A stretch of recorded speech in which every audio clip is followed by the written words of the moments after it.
নমস্কার বন্ধুরা, গরমে তো ঠান্ডা ঠান্ডা আর টক টক খাওয়া অবশ্যই আমাদের প্রয়োজন। আজ আমি রায়তা বানাচ্ছি লাউ দিয়ে। লাউ কাদুকাশ করে নিয়েছি, অল্প তেলের ভিতর কালো জিরে ফোড়ন দিয়ে আর হিং হালকা ফোড়ন দিয়ে, হালকা নুন হলুদ আর শুকনো লঙ্কা গুঁড়ো দিয়ে কাদুকাশ করা লাউ কড়াইতে দিয়ে শুকিয়ে নিতে হবে, ঠান্ডা করে দই মিশাতে হবে।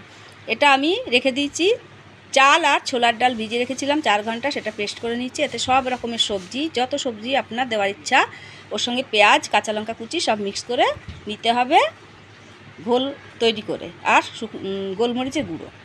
এবার তাওয়াতে তেল দিয়ে সেটাকে পাতিয়ে পাতিয়ে ছিলকা, মানে আমরা গোলা রুটি বলি, এটা চালের আর ডালের পেস্ট, সেই জন্য বিহারে এটাকে ছিলকা বলে। ছিলকা বানিয়ে নিন আর গরম গরম টিফিনে খেয়ে নিন রায়তার সঙ্গে, খুব ভালো লাগবে। অবশ্যই ভিডিওটা আপনারা দেখবেন, যদি ভালো লাগে তাহলে সাবস্ক্রাইব অবশ্যই করবেন, লাইক কমেন্ট করবেন।